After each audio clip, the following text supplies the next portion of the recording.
풍성한 삶의 기초, 여섯 번째 만남, 성령을 따라 사는 삶, 그 중에 세 번째 시간, 성령님과 성경입니다. 성령 하나님과 관련하여서 이 성령님이 20세기에 새롭게 부각되었다고 볼 수 있습니다. 사실 이러한 현상은 성경 역사로 보자면 조금 의외인데요. 1세기 초대교회 때 성령 하나님께서 강하게 역사하셨거든요. 예수님을 3년 동안 따라다녔지만 예수님의 뜻을 이해하지 못한 제자들이었습니다. 제자들은 하나님 나라를 정치적인 힘의 나라로 잘못 이해했고요. 특히 예수님의 십자가에 대해서는 강력하게 반발하기도 했습니다. 하지만 예수님의 부활 승천 이후 성령의 임재를 통해 예수님의 뜻을 온전히 이해한 제자들이죠. 오순절 성령 강림 사건 이후로, 즉 성령의 임재 이후로 제자들이 완전히 변화했습니다. 성령의 임재와 더불어 예수님을 부인하거나 의심하던 제자들은 오히려 예수님을 위해 고난받는 삶을 두려워하지 않습니다. 그리고 스데반의 순교도 유명하고요. 또 사도 바울의 회심도 유명하죠. 이렇게 1세기 초대 교회에서 성령의 역사는 아주 활발했는데요. 그런데 1세기 이후 기독교 역사 속에서 점차 성령 하나님의 역할이 축소되기 시작한 것 같습니다.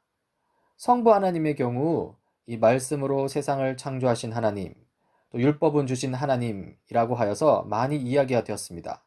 또 성자 예수님의 경우 십자가 사역을 통해 율법을 어기고 타락한 우리를 구속하신 하나님이라고 하여 또 많이 이야기했습니다. 하지만 성령 하나님은 그렇지 않았던 것 같습니다. 예수님께서 다 하셨는데 무슨 할 일이 더 있으신가? 하면서 이 성부와 성자보다 약간 뒤에 계신 분으로 그렇게 받아들인 경향이 있는 것 같습니다. 하지만 20세기에 들어서면서 완전히 상황이 변했습니다. 오순절 운동이라고 하죠. 1세기 초대교회 때 임재하신 성령 하나님을 이 오늘날에도 그대로 재현하는 것입니다. 이 오순절 운동은요, 이론이 아닌 실제적인 삶에서 역사하시는 하나님을 이야기하고요. 그러면서 성령의 은사를 강조합니다. 방언과 방언 통역, 병 고침, 귀신 쫓아냄과 같은 은사들이 귀한 대접을 받습니다. 또한 열광적인 예배로 특징 지을 수 있습니다.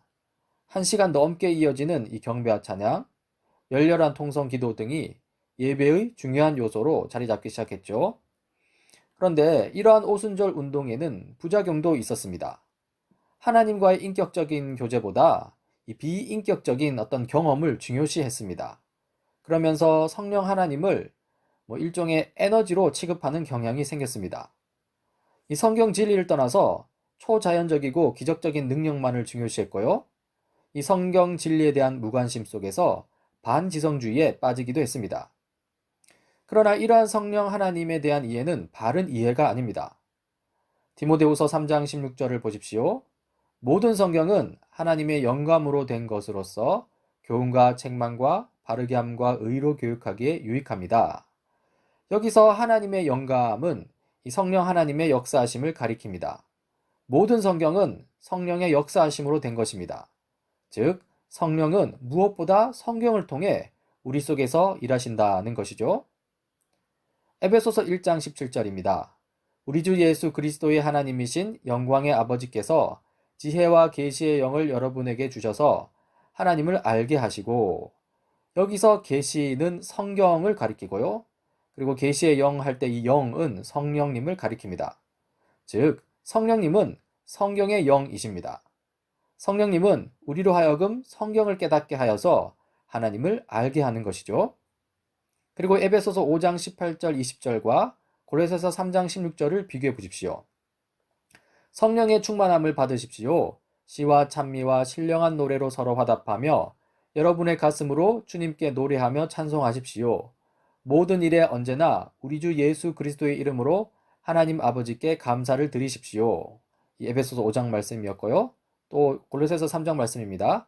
그리스도의 말씀이 여러분 가운데 풍성히 살아있게 하십시오. 감사한 마음으로 시와 찬미와 신령한 노래로 여러분의 하나님께 마음을 다하여 찬양하십시오. 모든 것을 주 예수의 이름으로 하고 그분에게서 힘을 얻어서 하나님 아버지께 감사를 드리십시오. 이 두 성경 구절을 비교하면 아주 유사한데요. 단지 다른 곳은 이 앞부분, 성령의 충만함 이 부분과 성경 말씀이 우리 삶의 풍성함, 이 부분이죠. 이것은 성령의 충만함이 다름 아닌 말씀의 충만함이라는 것을 가리킵니다. 즉, 성령 하나님은 성경 진리를 떠나서 또는 반지성주의를 추구하면서 역사하시는 것이 아니라요, 바로 성경을 통해서 역사하시는 분이라는 것이죠. 그리스도인의 삶에 두 가지 축이 있는데요, 바로 성경과 성령입니다. 이 성경과 성령에 대한 일반적인 이해가 있습니다. 이 성경과 관련하여서는 이 성경을 통해서 하나님과 그분이 하신 일을 깊이 알아간다는 것이죠. 객관적 진리로서의 성경이 있습니다. 이 성령과 관련하여서는 내주하시는 성령님이 인도하시는 대로 우리 그리스도인들이 살아간다는 것이죠. 삶의 적용에서의 어떤 성령 하나님이 계십니다. 이러한 일반적 이해에 따르면 성령이 없이 성경만 있는 그리스도인의 삶은요, 삶의 적용이 없어 이 추상적이고 메마른 이론뿐인 신앙입니다. 그리고 능력과 기쁨이 없어서 아무 영향력이 없는 신앙입니다. 한편 성경이 없는 성령만 있는 그리스도인의 삶은요, 이 객관적 진리라는 든든한 기반이 없어서 언제든 무너질 수 있는 신앙입니다. 그리고 지혜와 분별력이 없어서 혼돈과 무질서한 신앙입니다. 그렇죠? 납득이 되죠? 그러나 이런 일반적 이해, 여기서 한 걸음 더 나아가서 이 성경과 성령에 대한 이 통합적 이해가 있습니다. 성령 하나님은 우리로 하여금 성경 말씀을 이해하게 하는데요. 즉, 하나님의 말씀을 알기 위해서 성경과 성령님 모두 필요하다는 것입니다. 또한 성령 하나님은 우리로 하여금 성경 말씀대로 살 수 있게 하는데요. 즉, 하나님의 말씀대로 살기 위해서 성경과 성령님 모두 필요하다는 것입니다. 종합하면 성경과 성령의 일반적 이해가 말하는 바와 같이 성경은 하나님을 아는 것과 연관되고 또 성령은 하나님의 뜻대로 사는 것과 연관된다는 식으로만 그렇게 이해해서는 안 됩니다. 하나님을 아는 데에도 이 성령이 필요하고요. 또 성경대로 사는 데에도 성경이 필요합니다. 성경과 성령 둘 다 필요한 것이죠. 우리는 이것을 성경과 성령에 대한 통합적 이해라고 해봅시다. 성경과 성령에 대한 통합적 이해에 따르면 이 성령이 없이 성경을 이해한다는 것은 아무 영향력이 없는 신앙 정도에 그치는 것이 아니라 사실상 그것은 기독교 신앙이 아니라는 것입니다. 성경에 대해 잘 아는 수많은 무신론자들이 그 증거가 되죠. 한편 성경이 없이 성령의 역사를 경험한다는 것은 혼돈과 무질서한 신앙 정도에 그치는 것이 아니라 사실상 그것은 기독교 신앙이 아니라는 것입니다. 우리는 그러한 경험이 과연, 그러니까 성경에 근거하지 않는 경험이 과연 성령의 역사인지 의심해 봐야 합니다. 다시 말해서 성경과 성령 둘 중에 하나라도 빠지면 우리는 하나님을 알 수 없고 하나님의 뜻대로 살 수 없다는 것이죠. 성경과 성령은 절대 따로 이해될 수 없고요. 함께 받아들여야 하는 진리이자 하나님이십니다. 이 성령의 은사에 대해 바른 이해를 좀 살펴보고자 하는데요. 성령의 은사에 대한 분별이 필요합니다. 성령을 기준으로 해야 하는데요. 성령께서 주시는 여러 가지 은사가 있고 성령께서 행하시는 여러 가지 현상이 있지만 이 성경에 나오지 않는 현상들은 따라가지 않는 것이 좋습니다. 우리의 모든 영적 체험을 성경을 통해서 그것이 옳은지 틀린지 가늠해 봐야 한다는 것이죠. 가령 특별하고 초자연적인 기적이라고 해서 다 성령의 역사라고 보면 안 된다는 것입니다. 이 성경의 은사에 대한 바른 이해가 있어야 하는데요. 먼저 잘못된 이해, 세속적 이해를 살펴보겠습니다. 이 희소성에 따라 그 가치를 결정하려는 것이죠. 가령 병고침, 귀신 쫓아냄과 같이 흔하지 않는 은사만을 귀한 것으로 취급하는 것이고요. 이웃을 긍휼히 여기며 봉사하는 것과 같이 정도의 차이는 있으나 누구나 할 수 있는 은사는 별로 귀하지 않은 것으로 취급하는 것입니다. 하지만 성경적 이해는 그렇지 않습니다. 성경적 이해는 필요에 따라 판단할 뿐입니다.